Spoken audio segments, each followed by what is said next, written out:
Welcome everybody to the Random Anesthesia Topic podcast. In this episode we have Dr. Natasha Bartel from King's Animal Hospital in Ontario, Dr. Ryan Bailey from Premier Veterinary Group in Chicago, and I'm Dr. Giulio Bini, owner and founder of Safe Pet Anesthesia, a training and teleconsulting company, and I'm an assistant professor of anesthesia and analgesia at Oklahoma State University. Let's get started. All right, welcome everybody to special episode number 2. Tonight we have with us Dr. Giulio Menciotti from Virginia Tech. He's an assistant professor of cardiology. Welcome to the podcast, Giulio. We're so grateful that you're here with us. Thank you so much for inviting me. So I met Giulio probably like a year or two ago. I was locuming at Virginia Tech, and he's one of the coolest cardiologists I've ever met. So I'm so grateful he's here. Even though he was late, it's totally fine. We'll forgive you, Giulio. We'll forgive you. I was like 20 minutes late. That's within the realm of cardiology on time. No? That's the I'm holding my payback. judgment until we hear how he feels about Dexmedetomidine. I knew this was going to be like a major topic today. So I'm going to blame the language barrier whenever it comes to it. So, That's Tasha, okay. do you want to translate from Italian? So you're fine. Oh man, I cannot. Do you want to fire at it, Tasha? Go for it. No. Keep going with the introduction. Like, do you want to rock up hot, or do you just want to like ease into it with something like ketamine, Ease into something like ketamine or dobutamine with pulmonic stenosis? Oh, he loves it. Like right out of the gate, Bartel. Yeah, you know me, right? Got to get them while it's hot. So yeah, I heard that you love dobutamine with pulmonic stenosis cases, right? Yeah. Well, that was an interesting thing. I was talking with Gianluca when he came to locum at our institution, and I was in a pulmonic stenosis case, and I have to admit I'm a very nice person. I'm a very nice cardiologist, and so I don't care too much what the anesthesiologists do. I almost never ask what the dog is on or anything. Great, we prefer that. Until I was literally unable to keep a flow-directed catheter, like a Berman, into the right ventricle of a dog because it kept shooting up all the way to the branch pulmonary artery, one of the branches, every single contraction. I was like, why is this dog has like a ejection fraction of like 170%? No big deal. You're welcome. I was talking with Gianluca about this story. It wasn't him on that case, to be fair. Although I feel like he would have probably done it just to piss me off. Oh, 100%. I would totally piss you off. So, but let's get into something serious. So, we often anesthetize cases that have, cardiac disease, right? And so one of the things that, always comes up is we always try to keep a good blood pressure, even in patients that, for example, like with pretty severe mitral valve disease. Sometimes it's really, really, really tricky because if you can increase contractility and that may work fine, but a lot of the drugs that we use to increase contractility, they also increase a little bit systemic vascular resistance, they vasoconstrict a little bit.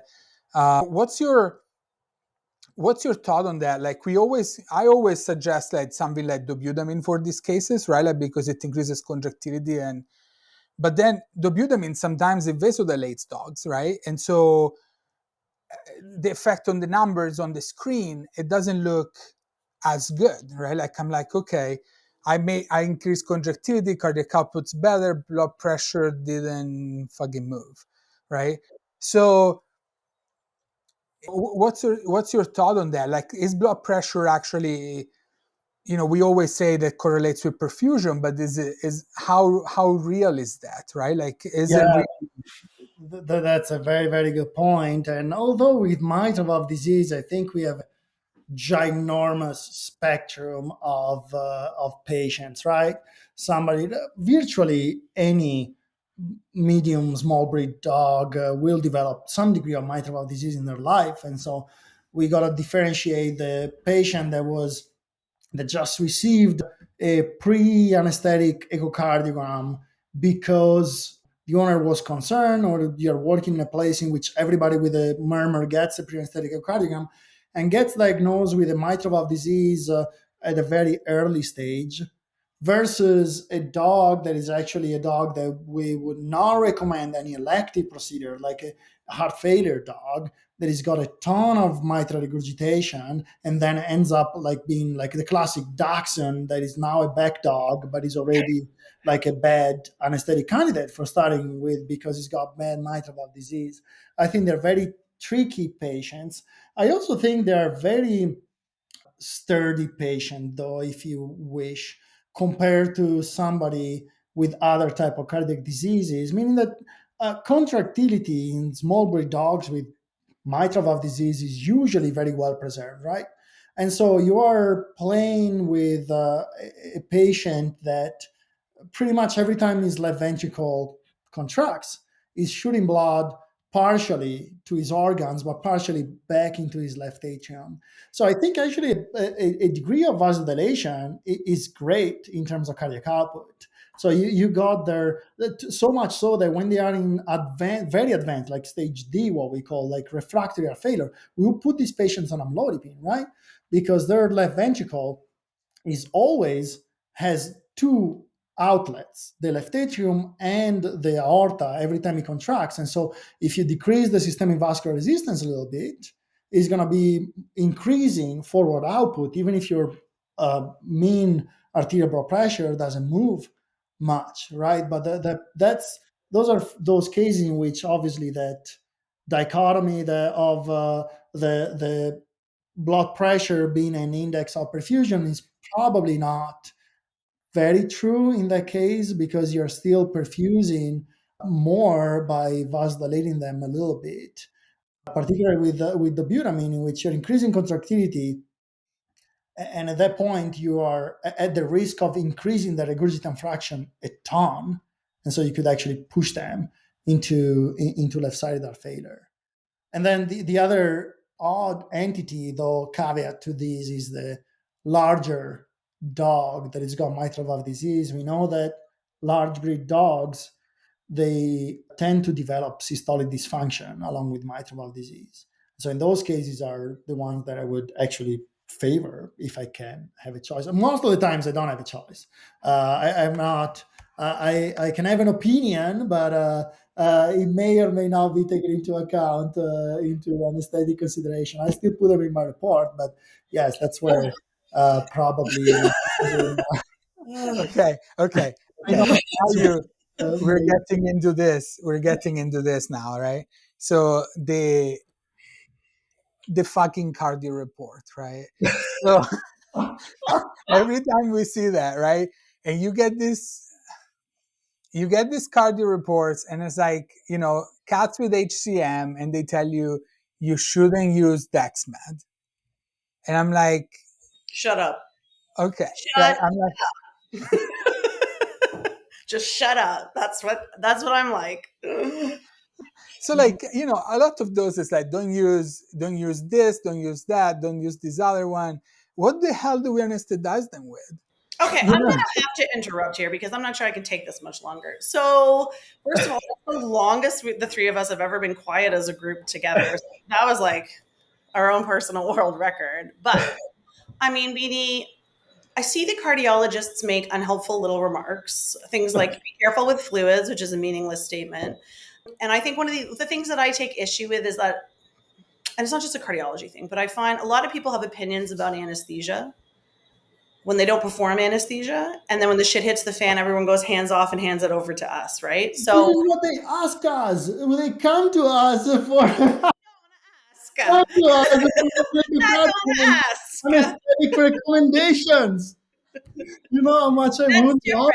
I'll give you that. When you make a somebody asks, then you can have an opinion. But a lot of the times, what is written in a cardio report is an extremely restrictive and makes us liable. And often the statements are meaningless, like be careful with fluids, right? Like judicious use of fluids is a meaningless statement because it doesn't tell you rate, total volume, it doesn't tell you the type of fluid, it doesn't tell you, it's never based on and I agree with you, it's the degree of heart disease that I take into consideration when I make distinguishing, pharmacological or other treatment decisions. But yeah. Oh, I also Cardiology advice about anesthesia doesn't tickle my fancy. just in terms of I've saved this for years now. It was a cardio report from a cardiologist who had seen a cat. The cat was diagnosed. Let's see. You actually have it Their saved. assessment was the cat had dynamic outflow obstruction, but they mention in their induction it should be with an injectable such as propofol or ofloxacin. Although gas induction with isoflurane and sevoflurane is also appropriate, which I've never met this cardiologist. It was just a record I was reading. And it was a recent one. Like this is in 2019, so it was recent enough. But I was shocked at the quality of report that was being submitted. In the words of Tony Soprano, get the fuck out of here. No, I mean, the cat was super fractious, maybe, but like, you know how much I would love not to put an anesthetic recommendation in my report and just give the numbers. Like just ask for it and I give you the numbers and you guys work it out. Like that's great. Not even the diagnosis or anything. I just give you the numbers. That's awesome. Love that. That would be. We are grown-ups, and I want to see all the numbers. I get so aggravated when cardio's like, "Here's my words. Like, here's a paragraph of words," and I'm like, "Where's the? I want to see like the fractional shortening. I want to see the ejection fraction. Like, give me the numbers. Like, how's the heart doing?"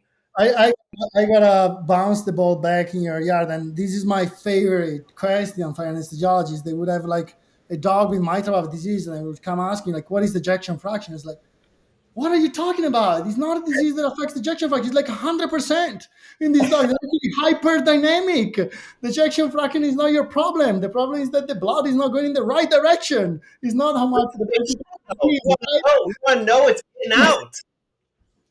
Anyway, no, they never burn out, small breed dogs. They die with an ejection fraction of like 85%. Okay. Oh my God. You know what? This is I would like to hear all the things that anesthesiologists do that annoy a cardiologist. Let's get Yeah. Let's do it. Let's go this way. This is wildly entertaining. Yeah, tell us, what do we do? I think the ejection fraction is like on the top of the list because the vast majority of the disease, except for like DCM, the disease that we deal with on a daily basis, they actually increase ejection fraction. If you wish, like a dog with HCM is got an ejection fraction, if you were to like really calculate it, close to 100%, some of them, because the ventricle is so small that it squeezes to empty. But the same for mitral valve disease. But it does bring up like an interesting point is that I think out of many other specialties we are the ones with a lot of well-designed placebo-controlled clinical trials and stuff like that, meaning just that it's overall, I think it's a specialty that likes to work on evidence-based data. And when it comes to anesthesia, we actually have close to none. And so we were discussing just today with my colleague how it's true that sometimes we put stuff in our report and it just reiterated just because people copy paste previous report, like for example, like the ketamine is like a good example, right? And it's just because theoretically, it's reported to be pro-arrhythmic, and we know that these diseases, some of them, they are also pro-arrhythmic. So it's just trying to stay on the safe side, and then sometimes they get escalated. It's kind of like, when somebody says something and he starts like a lizard and it ends up being a crocodile and it gets escalated with like, absolutely do not use this, otherwise this patient is gonna die. Now, I do believe that a lot of these things, they have a lot of theoretical basis, but not a lot of practical evidence-based medicine behind it. And my come to Jesus kind of moment A few years ago, we were doing a research stuff with a human cardiologist, and it was a bunch of people from a very, very important nationwide institution. And they came to us with a double boarded criticalist cardiologist, a pediatric criticalist and pediatric cardiologist, a cardiac surgeon, a perfusionist, and everything. And then I was asking them, like, oh, what do you put these kids, not even kids, like infants, on when you do cardiac surgery? And he was like, oh, ketamine Dexmed usually is like, what? Like they like leave on like no ketamine, no Dexmed, right? And so I do have more of an open mind about that for some of these conditions that some other cardiologists, I guess. For those of you listening, by the way, you can't see the three anesthesiologists all holding their hands in the air and cheering while these concessions are being made. Yeah, 100%. Yeah. I have to say that a lot of these patients are on cardiac bypass anyway, so nobody cares about their, They're just bubbling. there's a machine perfusion Absolutely. for them, so it's a little different. I mean, I always say too, right? Like, based on the combination of drugs we use, and you know what, under anesthesia, I can't even think of a drug that I probably have not potentiated a dysrhythmia with at some point or another. Yeah. And I'm sure it's the polypharmacy as a component of it. I always think that the inhalants are usually like the baseline problem for most things, especially cardiovascularly. But yeah, I think, that's I think sometimes when we struggle a little bit with those little helpful quotation mark tips from cardiology is that, if you take away a drug or a drug class as an absolute, it takes away our ability to practice from experience and with the art of anesthesia. And, and I understand a lot of times cardiologists make recommendations because that report might be going to a general practitioner who doesn't have an anesthesiologist, what have you. But yeah, like I said, I mean, I've given things dysrhythmias with pretty much every drug I can think of, including antibiotics and antacids. So, Absolutely, and I think one of the things that came up talking with Gianluca when we were chatting together, it's very true that actually the monitoring makes a world of difference, right? Yeah, Like if you don't monitor them, you don't worry about these problems. And so, and I tell my residents, or in general students as well, it's going to be extremely different if you anesthetize a patient and you're like inflating a Doppler cuff every 10-15 minutes versus you have an invasive arterial line and you can correct stuff right away. Because it's some of these patients, you may get in trouble, and by the time you realize you got in trouble, you are like way too far gone to rescue them if you don't have appropriate monitoring, right? So I think you're right that a lot of the reports in the field, they are overly cautious because of that, because we don't know in which hands these patients are going to end up with, and so better to be safe. Although, yes, sometimes we do exclude all the options. So what are you? Yeah. What are you gonna use? We like our acepromazine, we like our butorphanol, we like our. I know that much. And it is hard to kill things with butorphanol. I will tell you that. It can be done. But you have to make an effort. But yeah, I mean, one thing too is that like I've practiced in countries too where they only have access to like a very limited number of drugs too, and so you basically like if you ain't using ketamine, you ain't using anesthesia, Right. and you're basically putting 100% of your patients down without an inhalant and only injectable. And if we're calculating the percentage of those cats who do have HCM and how many of them are dying from it, it's super duper duper duper small. So these absolute contraindications, like I said, they do tie your hands and they kind of crap. You're saying that you actually have seen cardiologists making absolute statements in the report? Because we have perfection the art of being wishy-washy, I feel like. No, guys, that's radiology. I would not do that. I would not recommend that. Is most likely this, is most likely that. But we're kind of like second only to pathologists in that art. And radiologists, don't forget that. Radiologists, yeah, this is most likely this. So I would avoid that if possible. But Yeah. I think what No, I have some cardiologists who've made absolute statements, but like I said, if you're working in an environment where you only have 3 drugs in the toolbox, like the whole principle of like the cautiousness is irrelevant. And like I said, a lot of people use these drugs in the face of those advisements, and mortality in our hands is still ridiculously low. So yeah. I agree, but also, like, again, bringing back the point that I think we may have a skewed perspective of a lot of people that know what they're doing very well, right? And they have a deep understanding of the interplay of these systems versus the vast majority of people that anesthetize dogs and cats, which are not board certified anesthesiologists and may look at numbers that are not even real, right? A heart rate that is double counted or half counted, a Doppler cuff that is not even on the patient. Like, you know what I mean? And I'm sure that everybody's trying to do their best, but I think only some of Ryan these likes recommendations take into account. only Ryan likes Doppler. So Christine also likes Doppler. She texted me to say how much she loved my comment on the Doppler. I just want you to know that a handful of the humans that I know, that like the human medicine people, so I've got like a couple of anesthesiologists, respiratory therapists, and criticalists who listen to our podcast because they find it so weird, the things that we talk about and anesthetize. And they were blown away when you said Doppler, and I don't mean that in a good way. Oh, I'm absolutely sure. I also just want to mention I had like a epiphany moment too when I spent a week in the human anesthesia wards and they were doing like coronary arterial bypass grafts.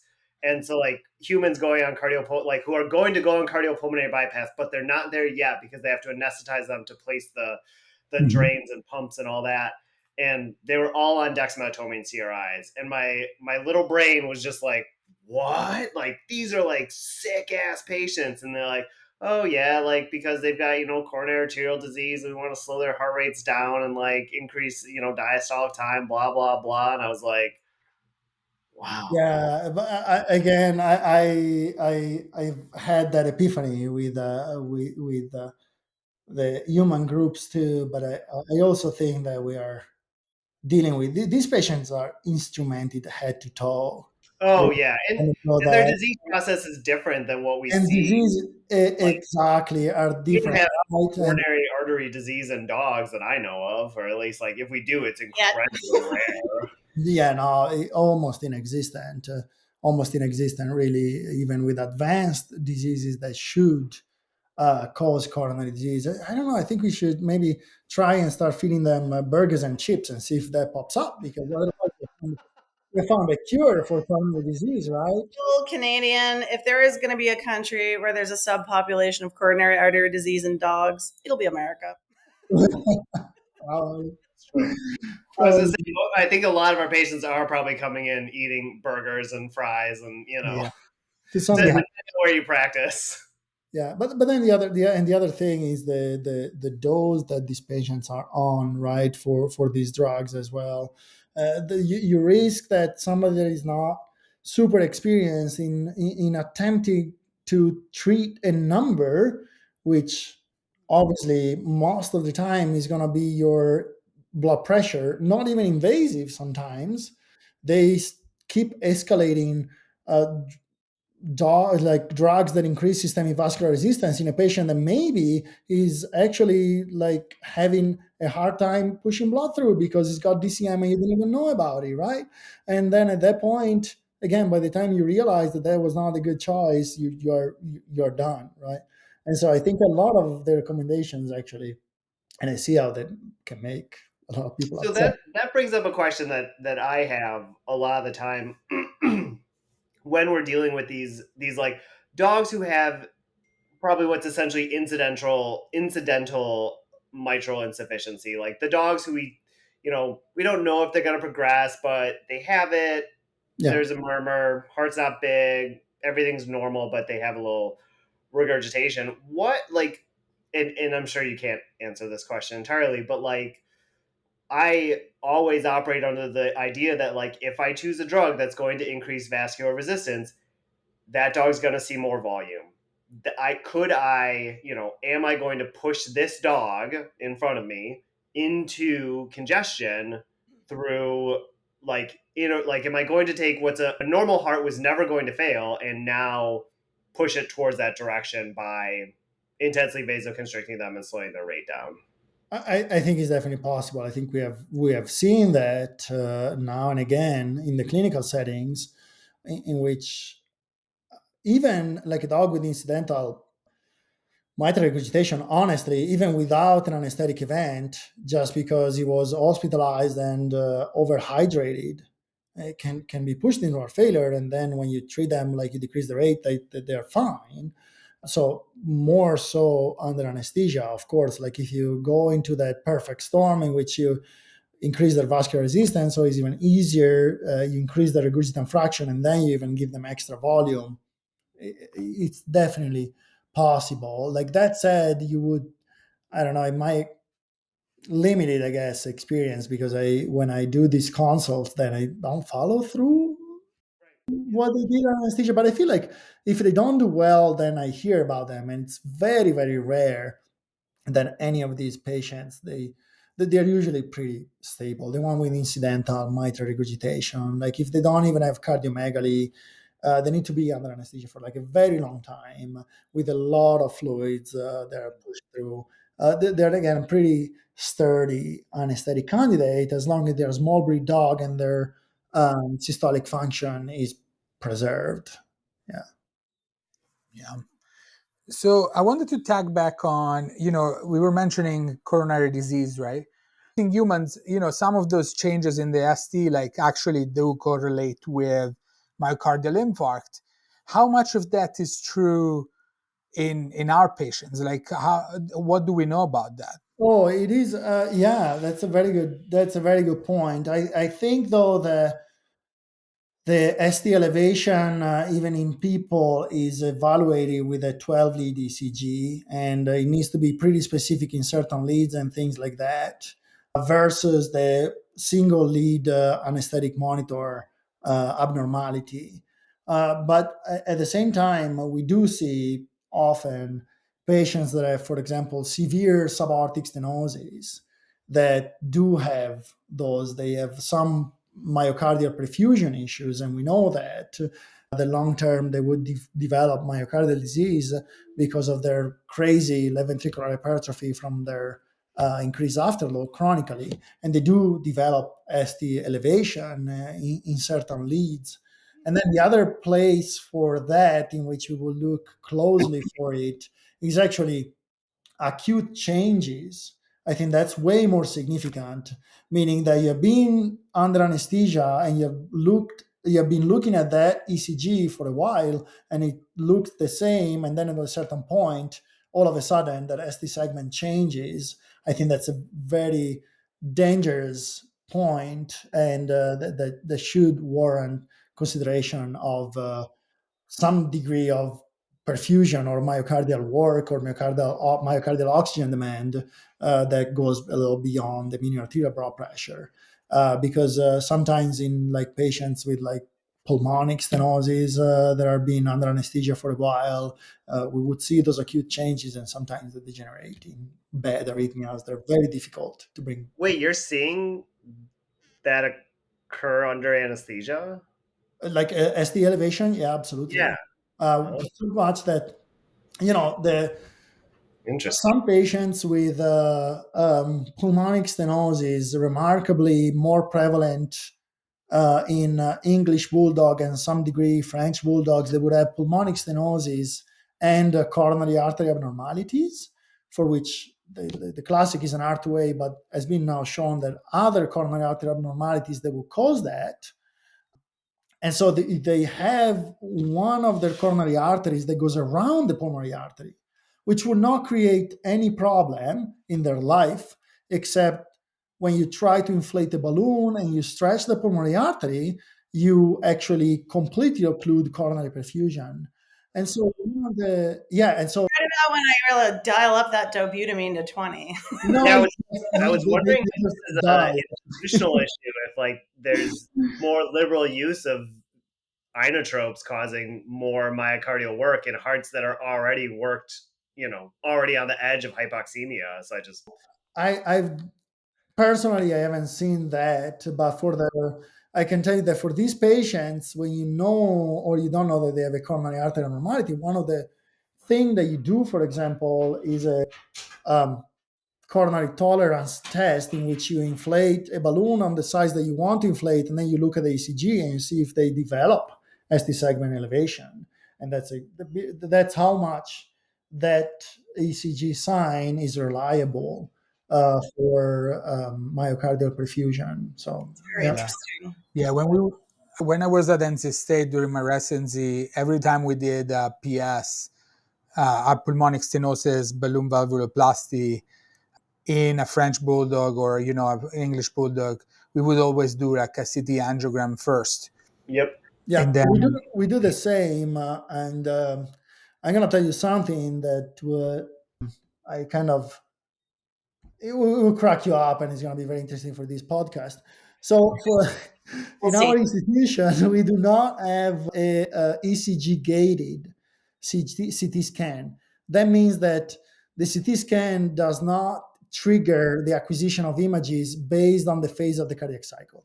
Long story short, what happens is that you have a lot of more motion artifact with that. And so one of the solution to that is to slow down the heart rate during the CT acquisition, right? And so when we switch to doing rather than a coronary angiogram, which requires access to the femoral artery and is like very time demanding and expensive, we wanted to put these dogs under CT, not having a CT gated, ECG gated CT, we needed to slow down the heart rate. So what do you think is going to be my go-to for a dog with pulmonary stenosis? Well, just give them esmolol, right? It's great. It's going to be a beta blocker. It's going to slow down the heart rate. And sure enough, the anesthesiologists start to pump up these esmolol. And these are dogs that most of the time they're puppies. They're otherwise doing fine because we want to get them before they have troubles from the pulmonary stenosis. Keep cranking up that esmolol and that heart rate would not budge. And so after like 10 minutes that the dog is there, I remember the judge just look at me and like, can I give him Dexmed? I was like, sure. Bottles of Dexmed, the heart rate goes down to like 40 or 50 and then immediately reversed and comes back up. This great. So that's actually one of the strategies that we use now for this dog with pulmonary stenosis during CT scan. So yeah, just for the CT scan though, just for the CT scan. Well, I run my CRI for my balloon valvuloplasty. Me too. Yeah. You can add it to Martin Flores' work about. I know. Cases. And I'm sure that I would have loved to see some invasive cardiac output data in my work, because that's, I think, to me, the thing that is less convenient. I really like the decreased arrhythmia that comes with it, because I think that's very important for patients in which we are floating catheters in their heart. Like decreasing their arrhythmogenic substrate is super important. So I'm willing to accept that benefit. I'm not sure that in that subset of patients, the mean arterial blood pressure, or in general, the blood pressure, is a very good representation of their organ perfusion, right? Like these are patients that they have already a fixed obstruction. And if you wish, you can think of the cardiovascular system just stretched out as one big loop. And by increasing the systemic vascular resistance, you're actually adding another barrier that your ventricle needs to push through to circulate blood through. And so I accept that your numbers may look good, but I think we are all familiar also with the experimental and clinical data about the dramatic decrease in cardiac output in healthy dogs that receive alpha 2 agonist. And so in dogs that already have a fixed obstruction, I'm a little hesitant to that. Now, from that to say that they don't do well under anesthesia, obviously they do, because the papers tell us that they do. Well, they do. I'm The still not cardiologist sold. gets like the show on the road with the ballooning, but if you're going to fart around for 9 hours, then yeah. Yeah, to move your ass. Well, I'm sure you're familiar with the concept that things sometimes look easy on paper, but in real life, they may not. No, No. Like if I haven't seen you guys fucking around for like 2 hours, like trying to put an arterial line, just put the thing in the wall, in the pipe, right? Easy to me, okay? you're And anesthesia. that's like Give me No, the the dog you've ever seen because you want to get them when they're puppies and they're still healthy. Yeah.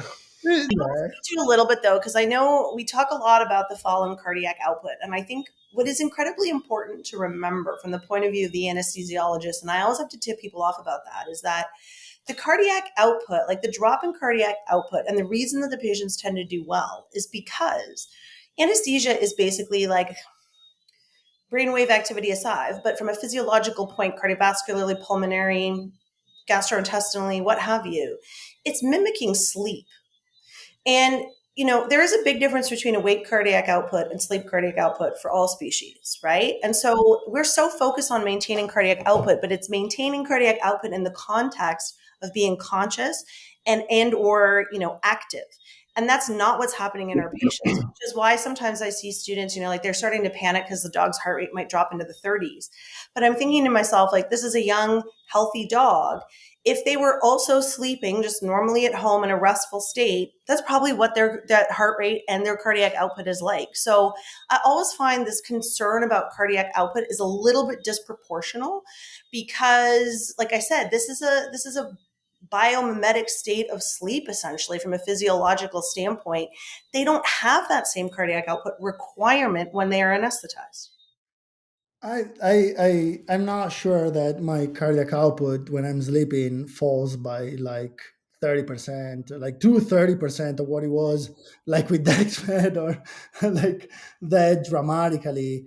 But at the same time, I also understand that we are providing fluid support, so we have other means to provide Yes. that organ We spend a perfusion. lot of time fussing about what's normal, but it's normal based on consciousness, right? And we're working I in a scale agree. of consciousness. I don't know what my mean arterial blood pressure, since it's a parameter that you focus a lot on, is when I'm sleeping. I hope it doesn't go down to the 30s or the 40s, but No, but I also think too, like in Seriously? terms of dexmedetomidine, particularly for patients who are anesthetized, because it's very uncommon for you to only be anesthetized with dexmedetomidine, is that because we have multiple drugs on the table, like what you see with an awake patient, and if you were just to give dexmedetomidine and like you see that spike in systemic vascular resistance, we don't see that in the anesthetized patient, right? Like if I bolus you dexmedetomidine, you don't get hypertensive unless I've really like screwed the pooch. So, most of the time it's a foil for normotension, if anything. yeah, I'm a little worried though that you do not see that because all the other systems are still like in place to actually keep the systemic vascular resistance at bay by decreasing indeed cardiac output, right? If you were to London maintain autonomic your response is one of our anesthetic parameters, right? So that's probably also why you don't see such like a dramatic explosion.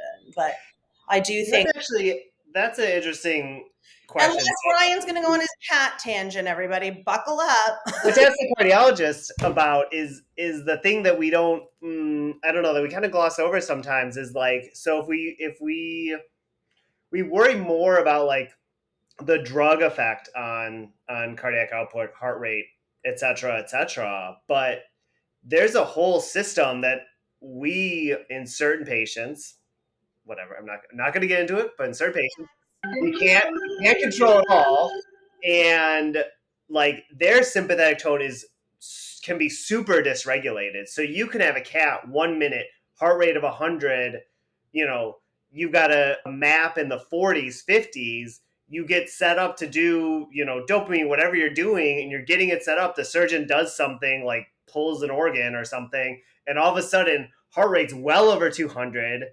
Map is now over 100. Like, is that better? is this system better with this completely dysregulated sympathetic tone? So your anesthetic chart looks like this with heart rate and blood pressure going up and down versus giving a drug that is going to modulate cardiac output to some extent. Like, to me, in my brain, and this could be wrong, I worry much more about this dysregulated sympathetic tone. I mean, we don't see, like, that being said, I don't see patients like drop dead, but like, why is that less of a concern for us? And you may not, that's like, this is not a question, a rhetorical question. But it happens all the time. And we see so few cats under anesthesia as a primary service because interventions in cats are so rare. But at the same time, I don't know. I think that the answer that is when those adaptive systems become maladaptive, and I don't have an answer for that, and I don't know that anybody does, because Yeah. your anesthetic chart looking more flat may mean that your organ perfusion now is going like this, and you can see, right?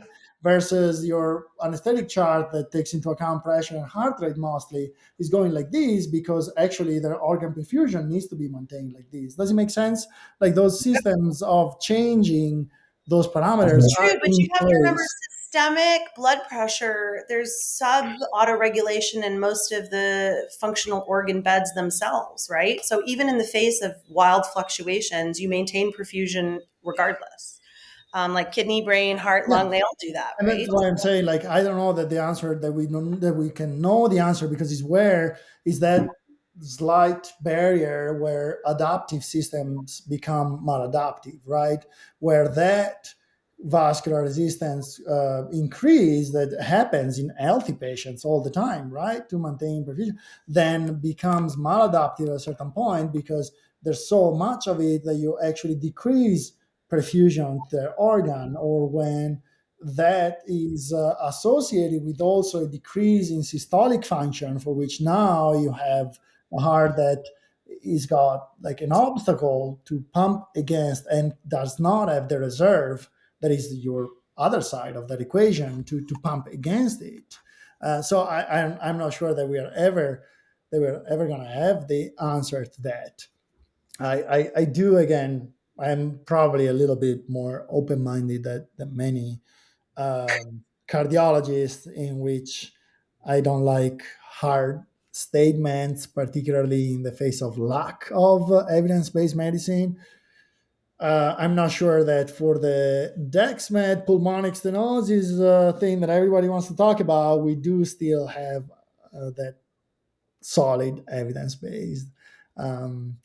Again, I think. I guess what I'm really trying to drive at is when we look at some of these cardiovascular parameters, I'm not sure we know when the numbers become relevant, right? Yeah, That's really what I'm getting at. And so I agree. if your cardiac output falls under anesthesia by 30%, we don't know the answer to how is that clinically relevant to the majority of the patients who leave the table. I mean, I see people, like, for sure, like anytime you lecture at a conference or do some seminars, people are super upregulated about acute kidney insufficiency, right?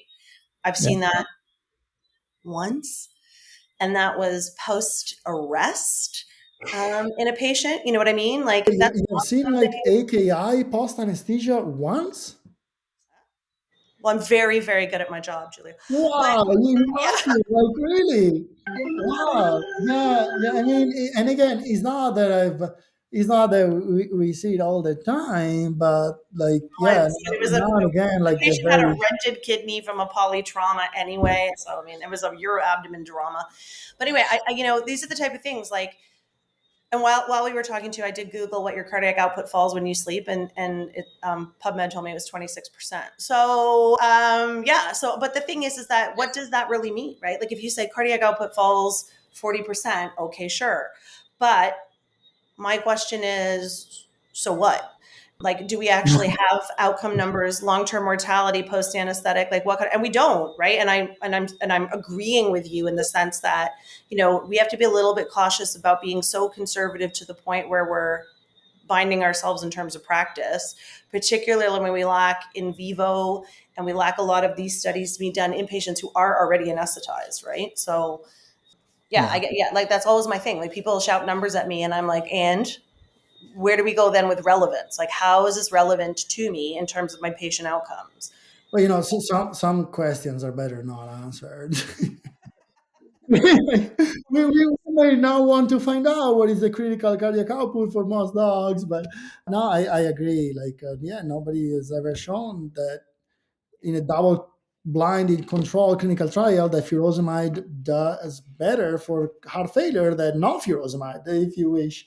You know what I mean? But no, I'm being provocative now. Like, I totally get your point, and I would bring it back to particularly when you said about the AKI thing, to the level of care that these patients and monitoring that these patients receive. Because although it's true, if I think about it, that I've never seen in any of my patients that instance occurring, I can think of a lot of patients that get referred to us for AKI as a hospital level, and they have recently received an anesthetic event, right? In practice in general. And I think that monitoring and the awareness of all these systems that come into play, it's awesome. But the conversation that we are having tonight are something that escapes a lot, like the vast majority of our patients, right? We are at the Listen, nothing scares the anesthesia world more than the anesthesia that a lot of cases actually is happening. We're like 90% of our anesthetic cases are done in a GP level. And we have to remember that, like, and this is nobody's fault, but you go through vet school and you get 10 business days of anesthesia training. Yeah. Or not, or less, and you have people with no in vivo practice, going into these, debilitated senior patients who are having protracted, cohat procedures. And it doesn't surprise me that those do come off the table with AKI. So you're totally right. It's your sampling bias. But I think for the dosing issue cases, like our PSs and like our pacemaker placements and things like that, like when there's also a dosing issue as well. Is like, you and I and Gianluca are gonna dose a lot differently than the RDVM down the street, who's had their 10 business days of anesthesia, and they're looking at the bottle and they're looking at the label dose, and for just singling out dexmedetomidine, there's a massive discrepancy in it's huge. what I'm going to give versus what the bottle of dexmedetomidine tells me to give. Or even just like reference plums. And I always tell people, Absolutely. I'm like, plums is 3 to 4 years out of date based on literature. And people forget that, right? Like, it's not a real-time reference in the sense that, for example, like literature might be, or like referencing like people in the field. Like, plums is static. And it gets outdated quickly, especially on certain topics. And so you might look up a dose. And the other problem is some of these dose ranges are big, right? Like ketamine, 1 to 100. Probably. Do you guys have that? Like, what is your target whenever you put a dog under anesthesia, and what is your timeline versus in a GP setting in which you got to get a dog down and get it intubated, and before you even start any instrumentation in, because like staffing is an issue. And so I do agree. And again, it comes back to the classic cardiac report recommendations that are sometimes overly, I agree, conservative, because they take into account these realities. And Gianluca has been at our institution, that I interfere close to none with anesthesia. And sometimes if I'm bored and I'm just waiting for my resident to do something, I will just peek and like, oh, what did you guys induce this dog with? But just because I'm curious, so not because I have an opinion about it. But when I write a cardiology report, I do take into account the fact that I don't know in which hands necessarily the dog is gonna end up in, and which type of monitoring, and so I'd rather err on the side of caution. Monitoring is key, right? Like I always tell my students, like, in most paths, your protocol doesn't really matter. What really matters is that again, you know what the drugs do, and you know what to monitor and what to do if shit happens, right? Like that's key, right? Like, and unfortunately, again, and I'm a fault of this, like or everybody in academia is a fault of this, that we sometimes try to streamline the course and streamline the rotation for these students, and unfortunately 10 business days of anesthesia is not enough, like 10 business days of cardio is not enough either, right? And so I think that's kind of insanity, right? Like that we're pushed to shorten these rotations more and more, and these guys graduate without enough experience, and then maybe just to squeeze in an externship to Joe down the street, you know what I mean, where they basically not anesthetize them by hitting him in the head with a bat, and so yeah, and that's what they believe that's normal, right? I We literally see had a a lot student. of we see a lot of the bias of also like, well, in the real world, this is what we do. Well, so it's like that's in Yeah, university but that that's bullshit, right? Like, so, or yeah. but that's bullshit. I know a lot of people, they will say, hey, we don't show them this, we don't carry this because they won't see it in private practice. Now, that's stupid, right? Because by not showing them what's actually appropriate, we'll never advance. We'll never advance. Fucking VetMed is stuck to 25 years ago because of this, right? We're 25 years behind humans because we don't show the students what they could do to do better, right? And it's simple things, it's little things sometimes, right? We're like, Yeah, oh, we sometimes little things. I think sometimes it's like cost plays obviously a role. Like, I don't know, I think 50-70% when I ask that stupid question because I'm bored, how are patients that get induced with etomidate? And then I'm told, I guess, that that's kind of expensive and a lot of prior practice will not use that or things like that.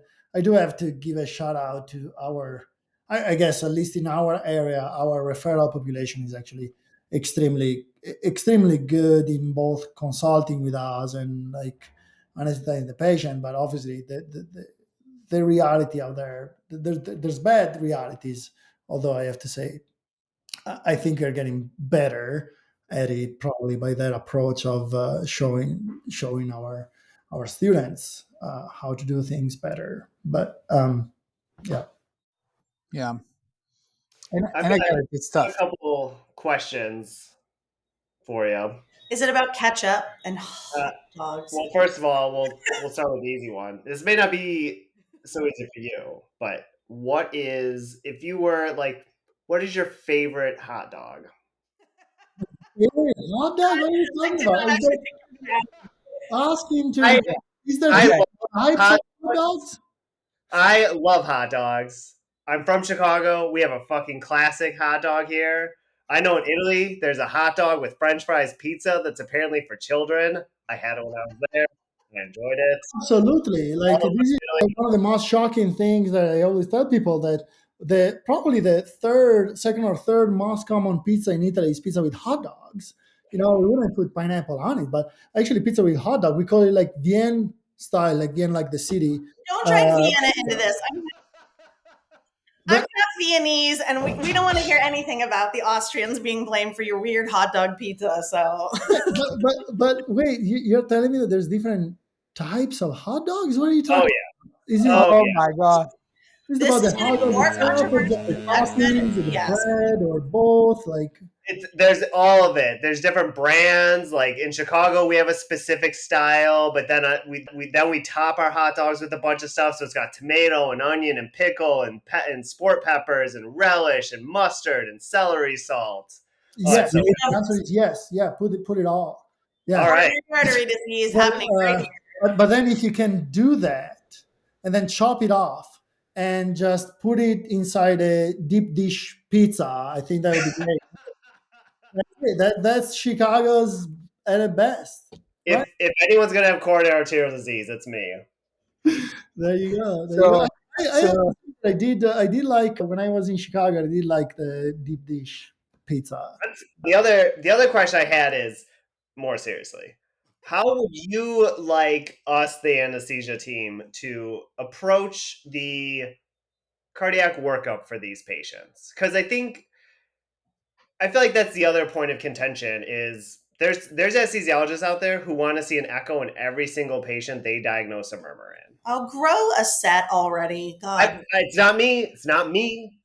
Yeah, we have good data about that for mitral valve disease, and I'm a little biased because our group has been working mostly on mitral valve disease, and so when we take into account the general population of dogs, things may be different. And then lately, that diet related DCM threw things a little bit off, obviously. But if we take those few instances out of the equation, I think we have very good evidence from thousands of dogs that if you take a population approach, understanding that we are talking about the average and 90 something percent of dogs, a small breed dog, small to medium breed dog that has a murmur that is less than a 3 out of 6, it's extremely unlikely to have significant heart disease, meaning heart disease with cardiomegaly.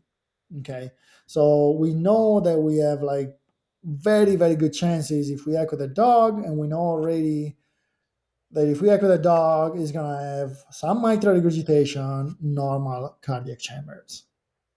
Okay. And sometimes we just do that. When people ask for a consult, and it's like, listen, I can tell you already by looking at the dog and I listen to the dog, this is what we're gonna find. Do you really want to spend $500-$800 of this honor on this? It's fair if they do because they want to be thorough. Because if you were a person, that's what they would do, honestly. Yeah. Like Yeah. they would do it all if money is not an issue. But at the same time, I think we have very good confidence for these patients that we know what they have, very good confidence that we know what they have, and we know the degree of severity of the disease that they have.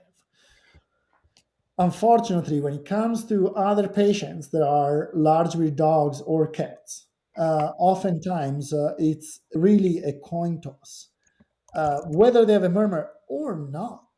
To the point that we got into this discussion a few years ago with our neurology team. I was like, well, should we echo every Doberman pincher that needs an anesthesia for like MRI?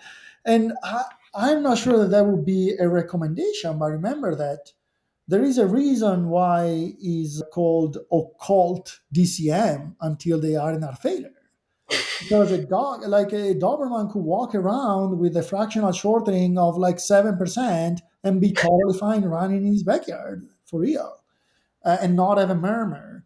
The same for the cat with HCM. We know very well that there is about a third of cats with HCM that do not have a murmur, and a third of normal cats that have a murmur. And so, hearing or not hearing a murmur in a cat is a coin toss, right?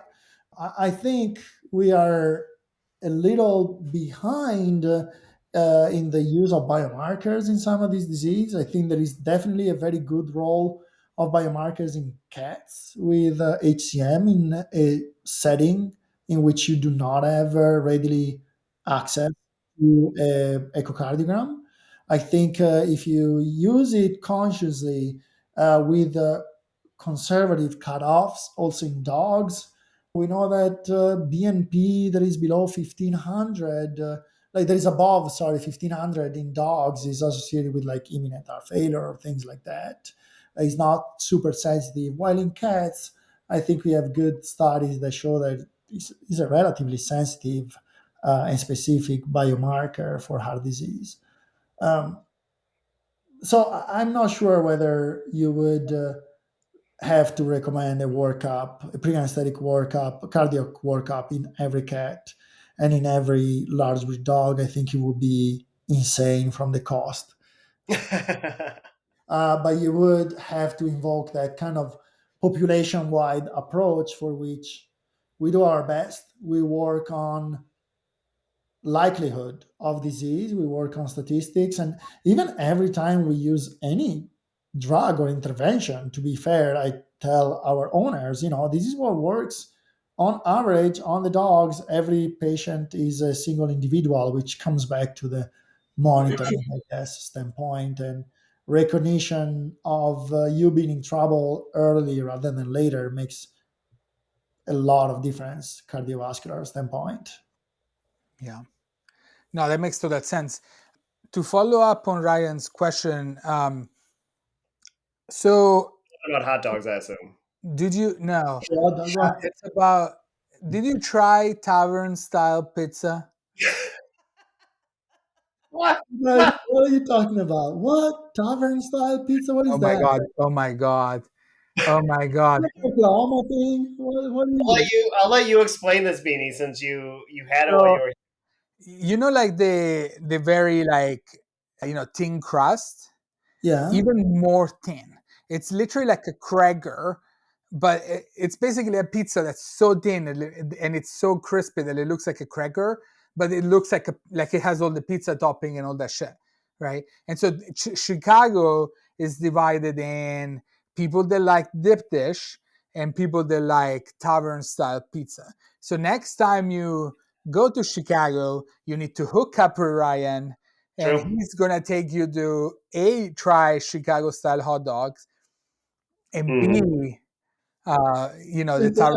I'm relatively open minded when it comes to food, to the point that sometimes I upset my eat. Oh, and we cut it into squares like this, like a whole pizza cut into like squares, like a That's sewer that's bed almost. totally fine. That's okay. Yeah, that's uh, it's all right. It's all right.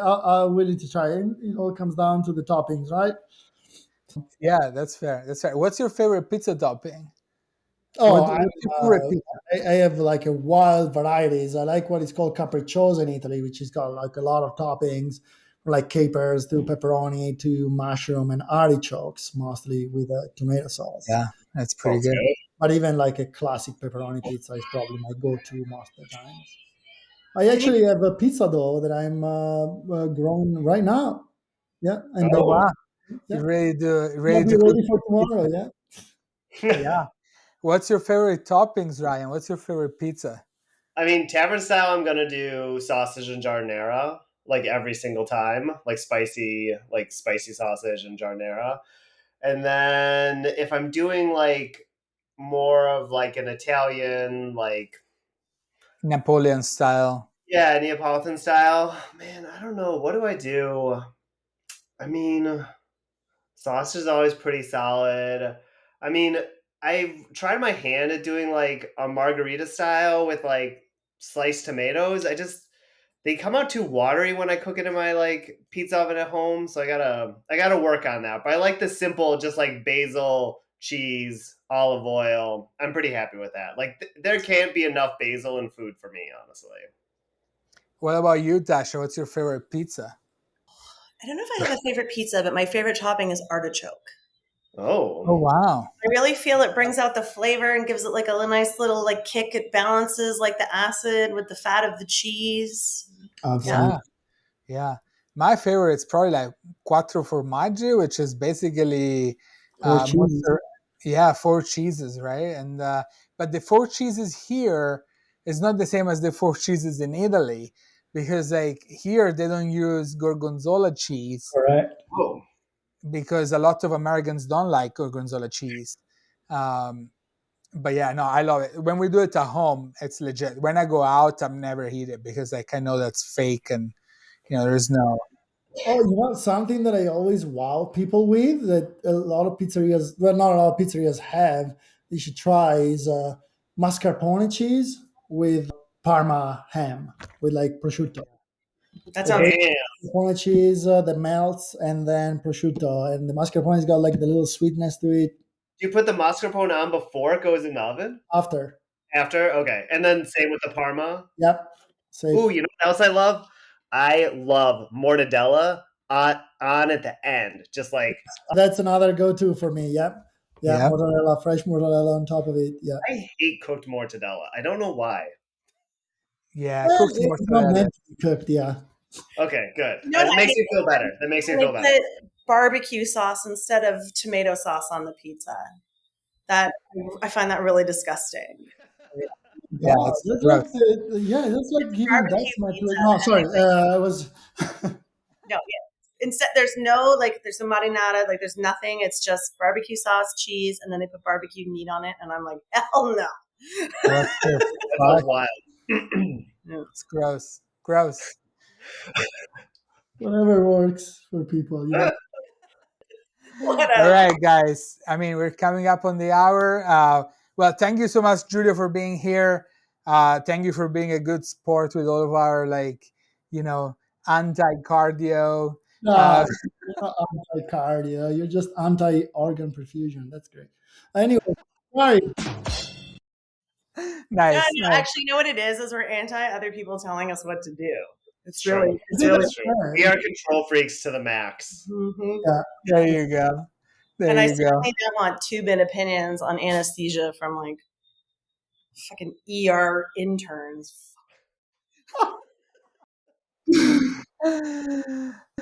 Well, thank you so much, everybody. You can listen to this on a lot of platforms, but you can also watch it on Apple Podcasts and YouTube. Thank you, everybody. Have a good night. Good night. Bye. Thank you so much.